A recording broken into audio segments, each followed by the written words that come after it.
Okay, let's get these two boring episodes out of the way. So I'm gonna go over, obviously, episode 1 first.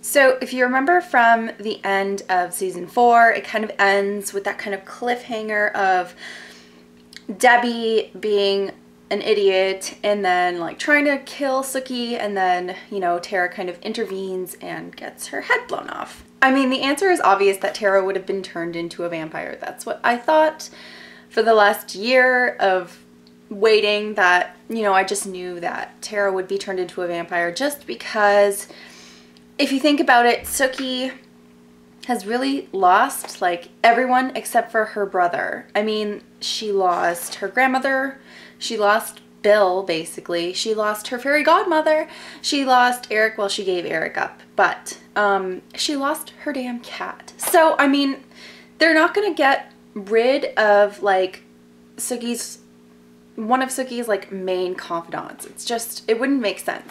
So it kind of begins with Pam coming in and like looking for Eric, because if you also remember at the end of season 4, Eric was kind of pissed at Pam because Pam tried to shoot like a rocket launcher at Sookie.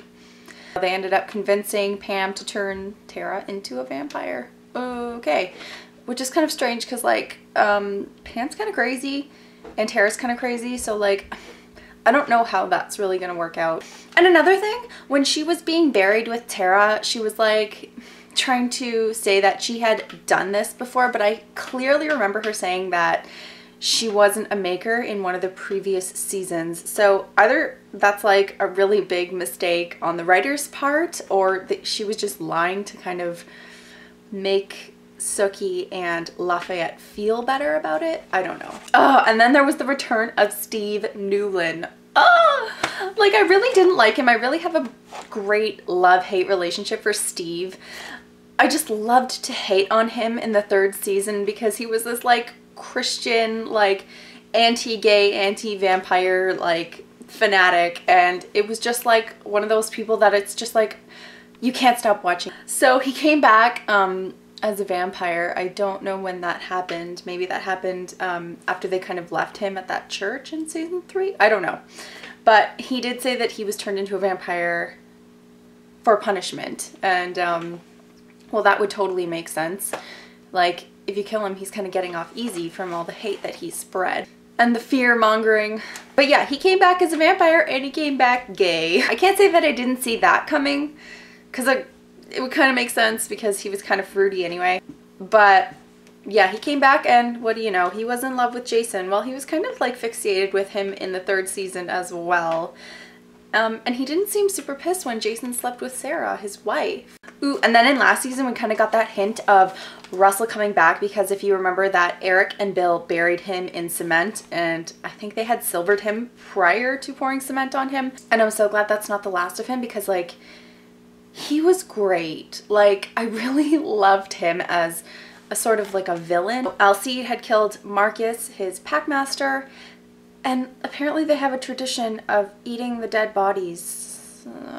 No thanks. Bill and Eric meet up with Nora, who is part of the Vampire Authority, and he calls her his sister, and then he proceeds to have sex with her.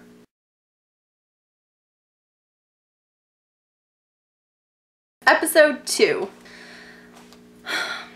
Okay, so when Tara popped out of the grave as a vampire, she kind of went crazy. Pam laid down the law. No, she ended up going into that cubbyhole that Eric built for himself when he was kind of crazy about Sookie. And then after that, Sam and Luna kind of have a fight about blah, blah, blah.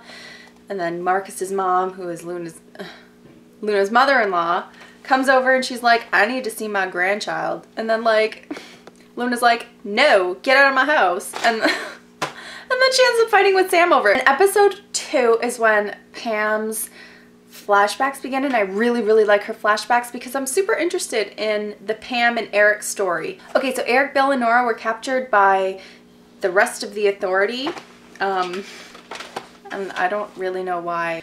But basically they suffered through torture, and then they talked their way out of execution by saying that they know where Russell Edgington is and that they're gonna find him, etc., etc., and bring him to the Authority to be dealt with. And then finally at the end, it kind of cuts to a scene where you see Russell really looking not so good. And I honestly think that it's, well, obviously it is Bill and Eric who dug him up from the concrete, and now they're taking care of him and they're kind of nursing him back to health so that they can kill him all over again. Okay, so that was episode 1 and 2. I didn't really enjoy it. There were some key parts, both the episodes. Obviously, if you're gonna watch the full season, you might as well watch the first 2 episodes, but they were kind of a drag. I mean, especially episode 1, where it just kind of drags on when you're waiting for Tara to pop out of the ground. It's kind of a waste of time. That was episode 1 and 2.